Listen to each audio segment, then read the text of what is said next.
Hello and welcome to Lorcana Talks, or just Harlan Speaks channel. If you noticed as well, I've recorded last Wednesday's video today because I've just recorded them back to back before I've gone to Italy for the first DLC of season 2. I don't know if they're calling it season 2, but it'll be in Bologna. And I want to do a video sort of my approach to the event, like how I'd want to go about trying to do my best. Everyone gets different results, don't they? Everyone has different approaches to the event. Maybe they want to just try and get their Mulan promo card. Maybe they just want to get day 2 Swiss. Maybe someone just want to get top 32. Some people want to win it all. Someone just want to do their best. Some just want to end with a positive score. Whatever your goal is, it's all valid. It's all fun. It's all a card game. We all meet up there and have fun with it. But going into the sort of Bologna event, I think a lot of people will be thinking about just trying to get to that day 2, trying to get to those promo cards, trying to win the entire event, and that's great. And of course I have that thought in my mind as well, so I try and take that approach, but I know I'm probably not going to win it. It's a lot of variables, there's a lot of stuff on the day that has to go right for you to win. So I just try to do my best, but going into that, it's going to be a completely different thing. I think we're not starting completely from scratch. We're still playing Lorcana, we're still playing the game we've all loved, but this is a best of 3 event. If anyone looked at the emails that they sent out, there was a bit of an error in it where it was still advertising it was 2-game format, but it is not. It is best of 3, and it will be a strange one. It is on the day 1, it will be 8 rounds of Swiss best of 3, requiring you to get 18 match points, which is 3 for a win, 1 for a draw, 0 for a loss. So that's 18 points. So that's, I think you have to get 6 wins, and you can have a maximum of 2 losses, or maybe 6 wins and 2 draws, or 6 wins, 1 draw, 1 loss, whatever it is. And that will get you into the day 2 of the Swiss, and then you play 4 more rounds, and that will get you until the best of 4 more rounds, best of 3. And if you're in the top 32 cut from that, from your Swiss rounds, you'll end up getting into play into the knockout stages, like we do with events. So that's really cool. But of course, if you're just going for the Mulans and stuff like that, it makes sense as well. But this is a different approach, that I say, because 2-game format did actually really, I wouldn't say hinder, but it really changed up how we did our deck building. In the end, what I realized for me personally when I played 2-game format, I really liked playing a deck like Kiwi Birds and bringing that to events. And we watched the Ravensburg event, and that managed to get through the Swiss rounds. And it was kind of like, oh, that was great that my thought process on that worked, or it felt like it worked. Because with Kiwi Birds, it was an aggressive aggro deck that your games on the play, you were like 90% favored to win them. You were at some ridiculous win rate, if you went first. So that meant going into it, you need to get X amount of wins on the draw, but all of your games on the play are locked in and won. So 50% of them you already won. And then out of, but I think in that event I needed 4 or 5 wins on the draw, so I just had to find that amount out of 10 games or something, and that would mean that I'd access day 2. And you pray for some good matchups, and you split the ones that you aren't very good into. So Ruby Amethyst, I was like, I pray I split on this, or I think Green Steel I wanted a 2-0, but there was a few matchups where I was like, I'm gonna get a 1-1 here, and other games I'm gonna get a 2-0. In this format, of course, it's best of 3. You could end up not winning a die roll for the entire day. You could end up winning all your die rolls for the entire day. You could get a nice in between. You could get loads of different variables. So preying on a deck like, say, Amber Steel, that's one I've been playing quite a lot. In 2-game format, if they announced the Bologna was 2-game format, I would 1 billion% just be very happy to bring Amber Steel. Like I say, all your games on the play are very locked, and then you'd have some matchups like Blurple, and I think even Purple Steel, in my opinion, where you'd probably just find your way to win on the draw, or you would over X amount of rounds, you could probably find those wins. And then your green-blue matchups, you hopefully just win on the play, and you can keep fighting for that top cut chance. But with best of 3, if you bring Amber Steel and you lose the die roll and you play against 3 green blues to begin with, which is not out of the realm of possibility, or 2 green blues and a what's it called, like a purple steel or something like that, and you manage to get 1-2'd in all of those games, you're kind of going to be out of the chance, because you need to get 6 wins to get to the day 2. So it's more of now, instead of building this polarizing deck that has some 2-0 matchups and has some 1-1 matchups, it's this all-rounded deck that can win based on all the variables of, you might lose die rolls, you might win die rolls, you might whatever. Most people are going to go Blurple, I think. It's the strongest choice. It's a well-rounded deck, even after every event that we've had in the past where Blurple is supposed to be countered, Blurple is supposed to be unplayable anymore. Our dogs is here, Blurple is going to lose. And Bastille is here. Blerpo's going to lose. It's fairly few moments when that's actually been the case. Sky winning Denver was very impactful because in that event, the first place prize was really the only one on the official circuit that was really worth getting, and he managed to go on and win that, playing against a few Blurples in the top cut, and I think a green blue as well, which he managed to win on the play, which is really good. And that will also affect it because a lot of people think, well, if Amber Steele's done it, I think I could bring Amber Steele to the event, which again, I think Amber Steele and Blurple are both good choices.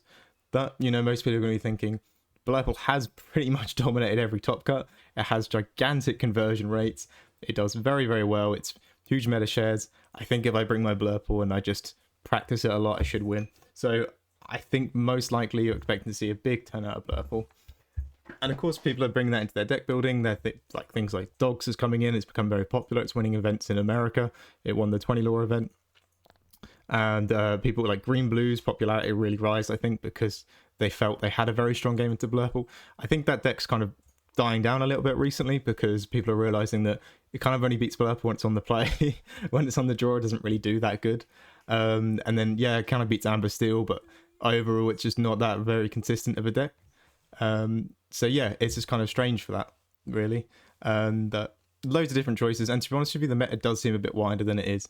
You can go into Blurple as just dominant, but on top of that, we do have Dogs, we do have Green Blue, we do have Purple Steel, all those options. Purple Steel won a Denver, not Denver, won a CCQ as well. So we have that in there as well as an option for people to be looking at. They were liking that list, wanting to play that.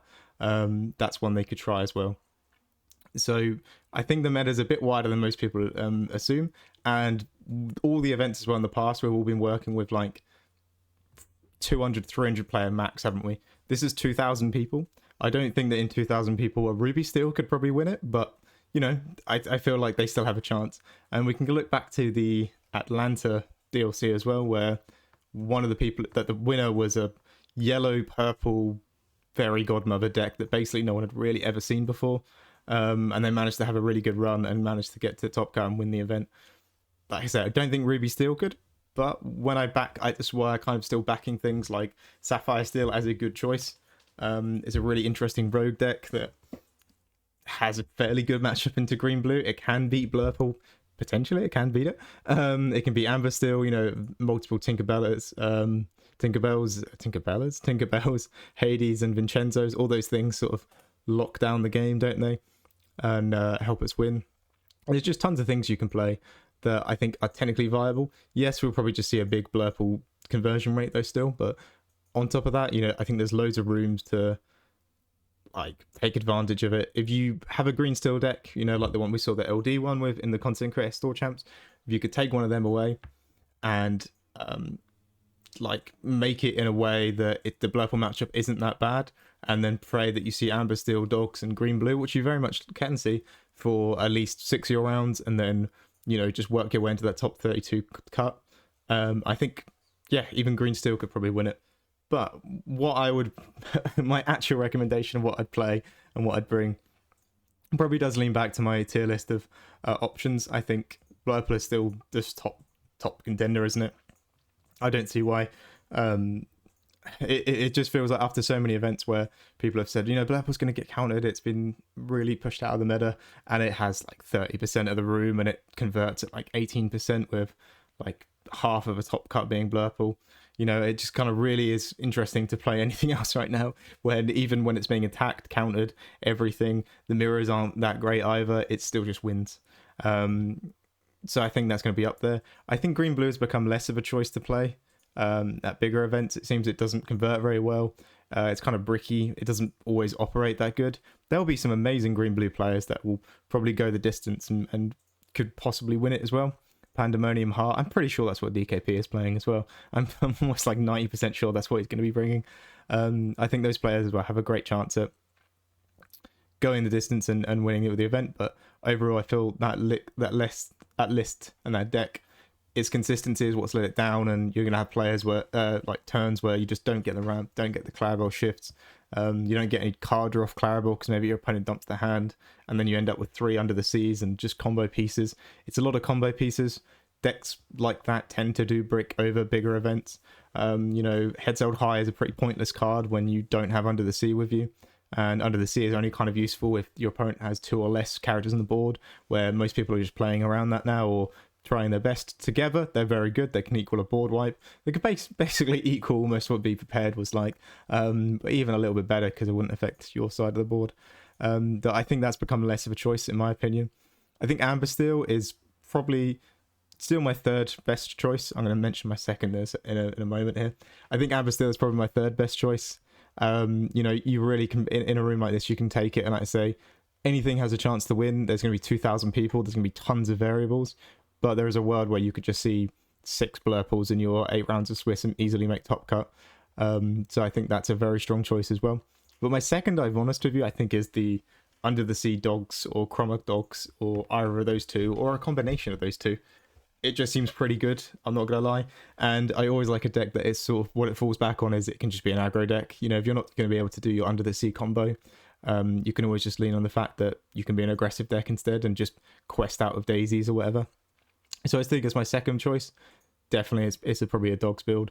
Yet my 3rd, I think, is still Amber Steel. I think there are decks like that have existed in card games for millenniums. There's always ones that take advantage of the greedy builds and the popular decks and their weak spots. Amber Steel is one of them. The only weird thing I find about Amber Steel is a lot of people complain that Blurper is so popular, it's so big. It's like, oh, we've got this deck that beats it, it's Amber Steel. And everyone's like, no, I'm going to counter that one now. So you've got the Dogs deck. Purple Steel has always been fairly good into it, and Green Blue as well. So it's like, it's kind of weird. It's like the answer was brought to us, but we didn't like the answer, so we all countered the answer instead. So yeah, it feels like there's a lot of targets on Amber Steel, but there's still a lot of Blurple out there for you to play against. And to be honest with you, even the counters don't really beat it when it's on the play. So I think that's my 3rd choice. And yeah, I think I put 4 for sort of just a bit far behind Green Blue. And I think as well, actually, maybe even 5th. But again, I'm going to trail on the end there as Purple Steel. There are some amazing players in Sweden we got to watch. Like, they have really honed their skills and like their ability to play it. I think they would even tell you, though, it's still a slightly unfavored matchup, the very top Purple Steel players, but their matchup into Blurple is a little bit unfavored, but it's not that far off than we thought it was. Some really pushed the limits on that deck and have done some amazing things with it. So I think Purple Steel isn't far out there as well. And in Swiss you can just see a fair amount of the matchups you want to see. Your Amber Steels, I think your Dogs as well, that I'm sort of rating as being more popular than they have been. And we could just see a big climb there where Purple Steel could probably make it all the way. The only issue is at the CCQ I was at, I watched it lose in the finals versus Blurple, and I watched it in Swiss lose like its winning ins and all those things to Blurple, and it just looked like the matchup was really rough whenever I watched it. So unless you really think that you've got a good matchup into Blurple, it feels like Purple Steel was a bit more favoured for that one, and a bit more a bit of a rougher choice. And that's still more of my reason for not really backing Purple Steel, is that Blurple is just so big and your matchup is kind of rough. Your matchup into everything else seems really, really good, but into that one it just feels meh. It doesn't feel that great. But yeah, if I was looking for the event map, which I am, I think Blurple is like the safest, probably easiest, best choice. And Dogs is like very likely, I think, has a chance to win or have a really good run. The Sea Dogs build with Chromacons in it, we're seeing it win in events, in smaller events in America, and we're seeing a lot of people post about the lists and try. Even Sam was running it in the what's it called, the Stockholm event, I believe, or I think it was, I don't know, it could have been Green Blue who was on, I'm not sure. But we've seen like Habibi was posting about it, loads of people were posting about it. It's got a lot of fun, interesting things it can do in there. It's a really cool deck, and the Tramp package, being able to draw, discard, you get to look through so much. You get to do loads of manipulation with the discard as well. It's just a really awesome deck, and I think it has a strong chance of winning the event. Amber Steel was just that bog standard aggro deck that takes advantage of a lot of the greediness that's happening in this format, so that also has a strong chance as well. Green, Blue, and Purple Steel seem to be on the back foot, but also people have really put the time into them. Really like their decks, could win as well. But yeah, the 3 that I'd look at is, if you want to take the safest option, Blurple, it's pretty good as well. It has like application on the draw. It can win its games on the draw. Like even some rough spots, it can find its way in. It has a lot of clawbacks with Elsa, like the only card with Rush in the game, and Rush is like one of the best. Rush, Monstro and Elsa, I guess. Like Rush is pretty good. It's always a way to claw back games, especially on the draw. Playing a character that instantly like gets the challenge and have like a fun impact on the board. And then of course on top of that, I think dogs is just very unique. Not a lot of people are testing against it. Not a lot of the blurples are, so it's pretty fun and pretty good. And then Amber Steel's, like I said, just a aggro deck that sort of abuses the meta right now. So those are my three choices. I think they've all got their really good points and really good valid reasons to play it. It is going to feel a lot different because it's best of 3. It's not 2-game format. But yeah, that's just all my thoughts sort of on going into the event and like what deck I would bring and how you want to approach it.